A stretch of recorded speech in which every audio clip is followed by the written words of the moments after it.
किन्नरों का अंतिम संस्कार रात में ही क्यों किया जाता है? नमस्कार मित्रों, हम आपका स्वागत करते हैं। मित्रों, मनुष्य की तुरु एक स्त्री और एक पुरुष वर्णन आप सभी तो करते ही रहते हैं, परंतु कुदरत का दिया मनुष्य का एक दूसरा रूप है, जिसके नाम से ही मात्र वह आधे लोग उससे जुड़ा ही रहना चाहते हैं। जी हाँ मित्रों, हम यहाँ पर बात करने वाले किन्नरों की समाज का एक ऐसा समुदाय जिसमें उसकी दुआ और बद्दुआ दोनों को ही अत्यधिक ही फलंक माना जाता है। क्या आप जानते हैं कि इस समुदाय से जुड़े कई ऐसे रहस्य हैं जिनके बारे उसका पता लोगों को नहीं होता है? और इन्हीं रहस्यों में से एक रहस्य जिसमें किन्नरों का अंतिम संस्कार से जुड़ा हुआ है।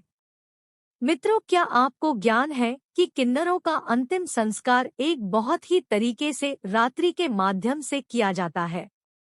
यदि नहीं जानते हैं कि ऐसा क्यों करते हैं, इसलिए हम इस गरुड़ पुराण की बातें बताएंगे। तो आइए दोस्तों, जानते हैं कि गरुड़ पुराण में वर्णित इसके पीछे का छिपा हुआ असली रहस्य क्या है।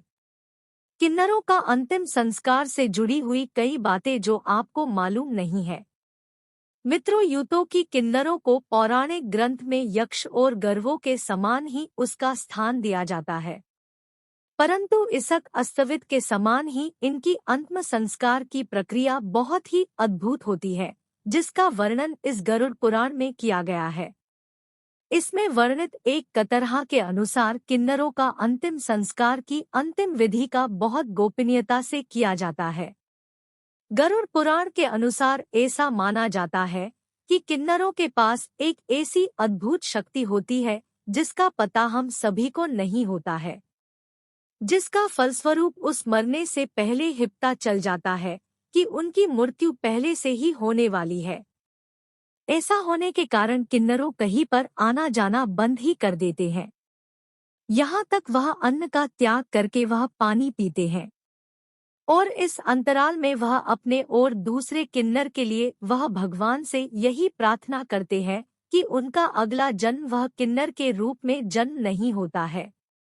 ऐसा करने से पीछे किन्नर समुदाय की एक प्राचलित मान्यता है कि जिसके अनुसार मरते हुए किन्नर के शब्द बहुत ही प्रभावितशाली होते हैं। इसलिए बहुत से लोग मरते हुए कई किन्नर का आशीर्वाद लेने आते हैं। इसके चलते ही किन्नरों का द्वारा ये प्रयास किया जाता है कि उनके समुदाय के रूप किसी अंध व्यक्ति को मरणासन्न मृत किन्नर की उसको सूचना ना मिले।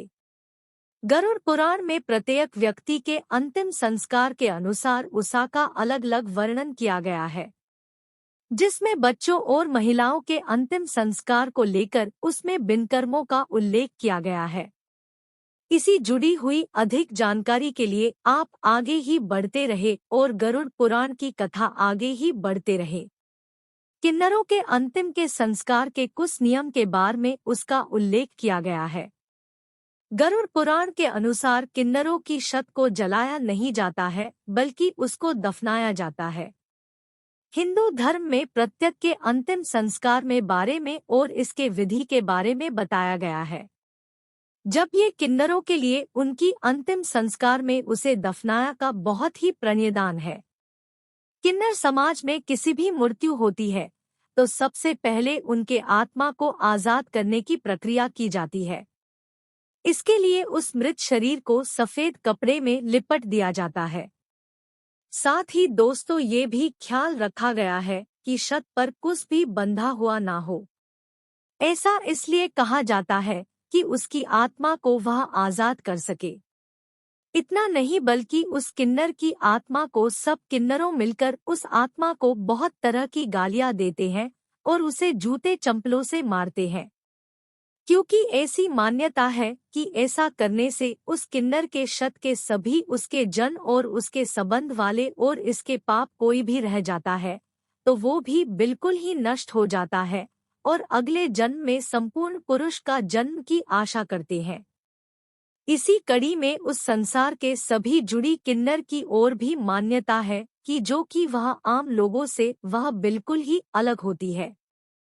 जब मृत किन्नर की अंतिम शत को किसी साधारण मनुष्य वह कंधे नहीं होते हैं, बल्कि किन्नरों की शत को खड़ा लेने का बहुत ही प्रणयता दिखाई देती है, जो ये बात गरुड़ पुराण में ही वर्णित किया गया है। किन्नरों का अंतिम संस्कार में क्या किया जाता है? गरुड़ पुराण अनुसार एक ऐसी भी मान्यता है कि जो कि इस मान्यता सभी मान्यता से वह अलग ही मान्यता है। गरुड़ पुराण में उस किन्नरों की आत्मा से जुड़ी हुई और कई शत से जुड़ी हुई बातों का उल्लेख किया गया है, जिसके अनुसार अगर कोई गैर किन्नर किसी किन्नर की शतयात्रा या फिर मृत किन्नर को देखे, उसका अगला जन्म किन्नर की तरह होता है।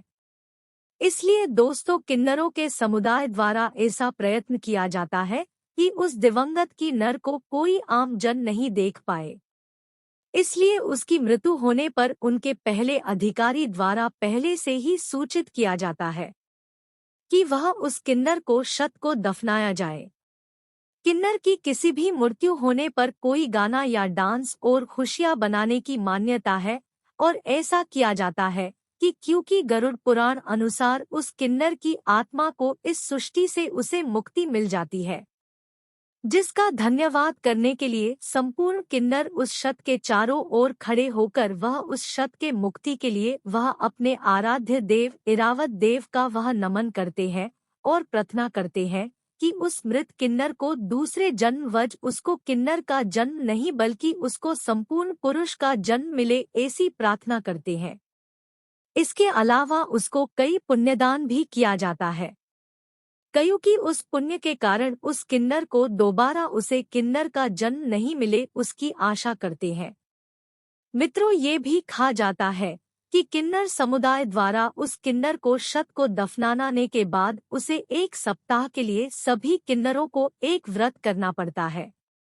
इसलिए उस किन्नर की शत के लिए सभी किन्नरों उस शत के लिए प्रार्थना करते हैं कि जिन सौभाग्य से वो इस जन्म में वशींत रह गया था और अगले जन्म वह पूर्ण रूप से पुरुष का अवतार लेकर आए, इसी प्रार्थना करते हैं। तो मित्रों, इस गरुड़ पुराण में इस वर्णित इस किन्नरों का अंतिम संस्कार रात में ही क्यों होता है, इसके बारे में आपको जानना बहुत ही जरूरी होता है। आज के लिए बस इतना ही दोस्तों। आपको यह वीडियो पसंद आया है तो लाइक करेगा, दोस्तों को शेयर जरूर करिएगा, चैनल को सब्सक्राइब करके बेल आइकन को जरूर दबाइएगा ताकि आने वाला वीडियो आपको सबसे पहले मिले। दोस्तों, मिलते हैं अगले वीडियो में, तब तक के लिए गुड बाय और thanks for my watching video.